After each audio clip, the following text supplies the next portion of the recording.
Hello students, welcome in your advance accounting class. Friends, accounts में हमारा topic अभी चल रहा था कैश फ्लो स्टेटमेंट। तो कैश फ्लो स्टेटमेंट में अभी तक हमने उसका इंट्रो, ओवरव्यू, ऑब्जेक्टिव ये सब डिस्कस किया था। अब इसमें जो एलिमेंट्स यूज होते हैं आज उसके बारे में जानते हैं। These were benefits that we have discussed and let's come here.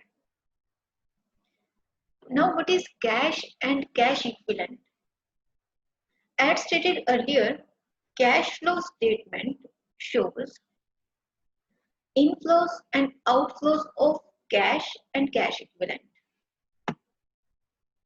अब जो हमारी स्टेटमेंट होती है ये क्या बताती है, हमारे कैश के इनफ्लोस और आउटफ्लोस कैसे हो रहे हैं उसके बारे में।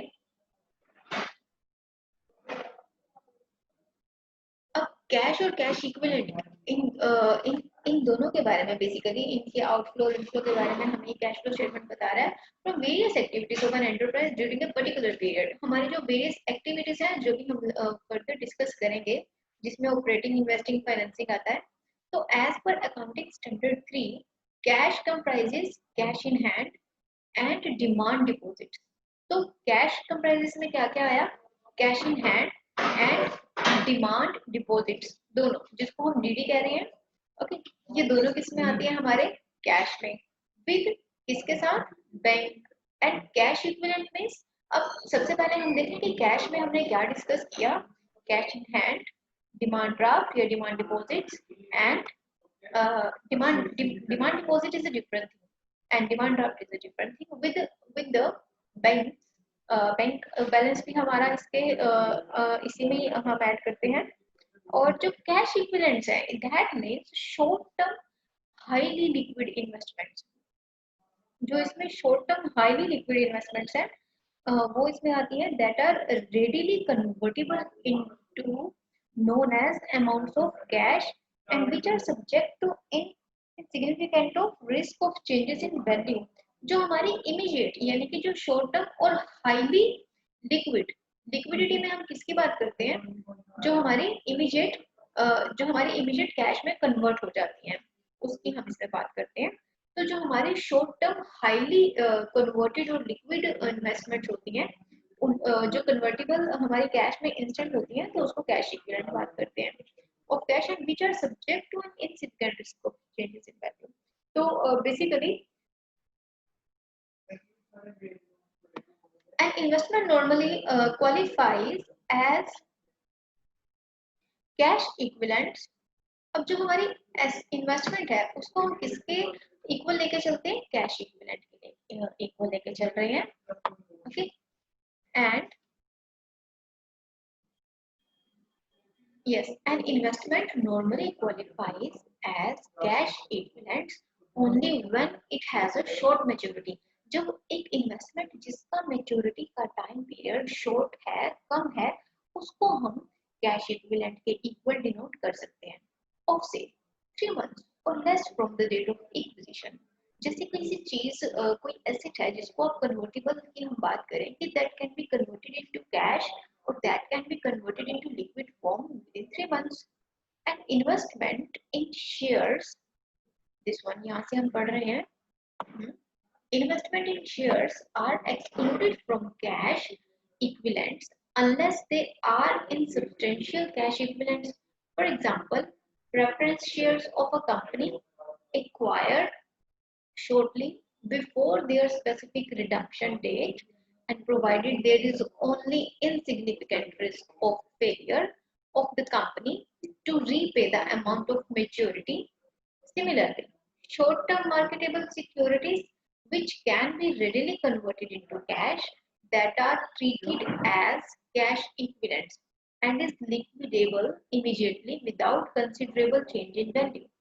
अब जैसे कि इसमें एक एग्जांपल दिया हुआ है कि जो प्रेफरेंस शेयर्स हैं कंपनी के, preference shares of a company acquired shortly before the specific redemption date, तो उनको एक्वायर कर लिया जाता है उनकी रिडम्पशन से पहले, provided there is only insignificant risk of failure of a company to repay the amount at maturity, ताकि आपको उस टाइम पे वो जो रिस्क कवरेज है, ये आपका जो है रिस्क फेलियर है, अगर आप इन केस उसको ना कर पाए, फेस कर पाए, तो उस टाइम पे आप वहां से उधर से सेफ्टी मोड में आ जाते हैं। Similarly short term marketable securities which can be readily converted into cash, जो हमारी शॉर्ट टर्म मार्केटेबल सिक्योरिटीज हैं, इनको हम अपनी एसेट का पार्ट मान सकते हैं, और जो हम कैश में कन्वर्ट कर सकते हैं instant, and that are treated as cash equivalent. जो हमारी शॉर्ट टर्म कन्वर्टेबल या शॉर्ट टर्म लिक्विडिटी वाली पॉइंट्स होते हैं, उनको हम इजीली कैश में कन्वर्ट कर सकते हैं और उनको कैश इक्विवेलेंट के इक्वल माना जाता है। जैसे कि है cash equivalent and is liquidable immediately without considerable change in value, उस वैल्यू उसकी वैल्यू चेंज हुए बिना जो इंस्टेंट हमारी लिक्विड फॉर्म में आ जाती है। ठीक है, नेक्स्ट आते हैं कैश फ्लोज। अब ये कैश फ्लोज होते क्या हैं, सबसे पहले इसके बारे में जानते हैं। अब cash flows implies movement of cash in and out due to some non cash items। तो जो हमारे कैश फ्लोज हैं, इसमें क्या आता है, जिसमें कैश के मूवमेंट के बारे में यानी इन एंड आउट के बारे में हम जानते हैं, due to some non cash items, कुछ नॉन कैश आइटम की वजह से जो हमारे कैश में मूवमेंट होती है इन और आउट में, उसको हम कैश फ्लो से डिनोट करते हैं।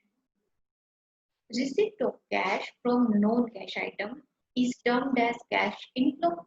ओके, जो हमारा कैश से रिसीव कर रहे हैं इसके थ्रू एक नॉन कैश आइटम से, उसको हम कहेंगे cash inflow, while cash payment in respect of such items as cash outflow। और उन नॉन कैश आइटम्स के बेस पे अगर हम कुछ पेमेंट्स करते हैं तो उसे कैश आउटफ्लो कहते हैं। For example, purchase of machinery bye paying cash is cash outflow. अगर आपने मशीनरी खरीदी और उसकी पेमेंट आप कैश में कर रहे हैं तो उसको कैश आउटफ्लो कहते हैं। While sale proceeds received from sale of machinery is cash inflow। अगर आप मशीनरी की सेल कर रहे हैं और वहां से अगर आपको अमाउंट रिसीव हो रहा है तो वहां से आप उसको कैश इनफ्लो में करेंगे। Other examples of cash flows include collection of cash from trade receivables।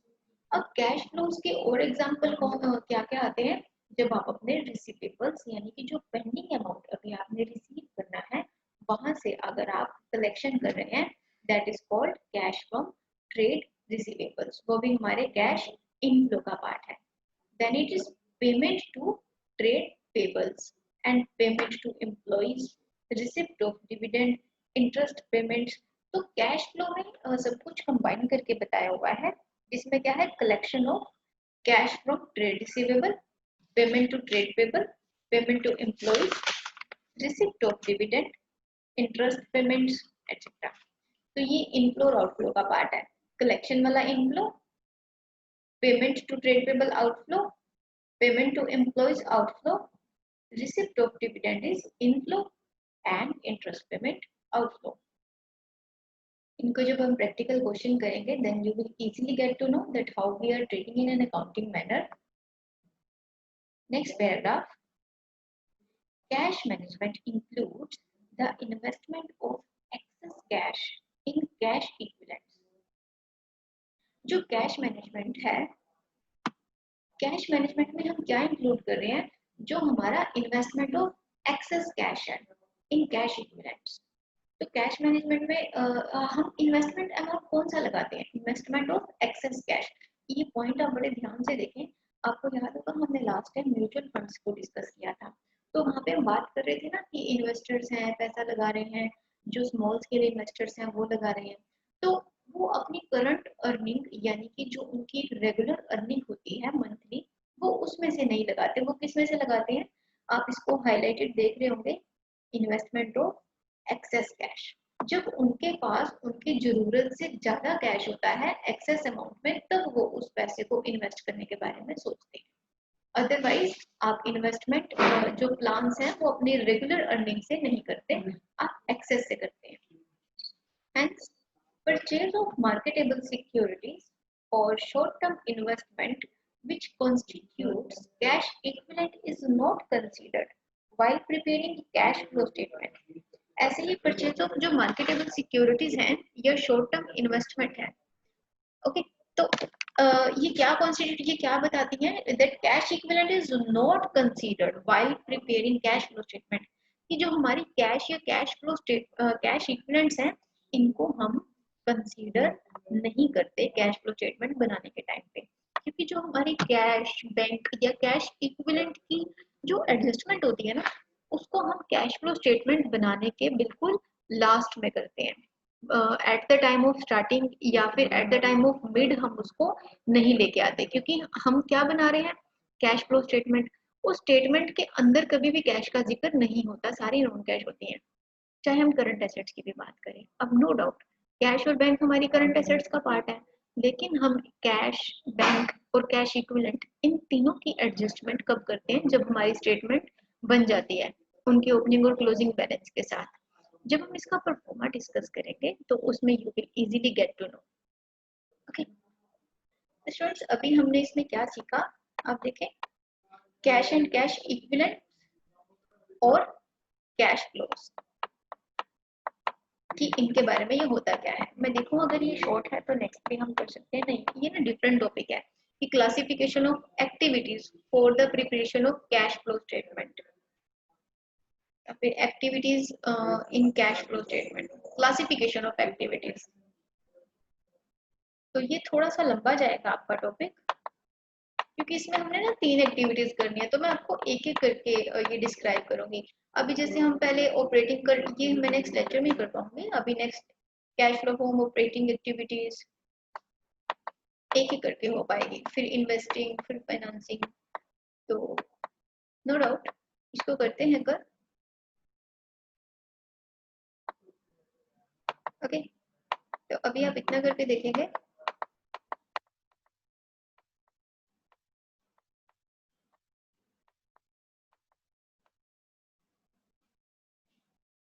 Cash equivalents and cash flow.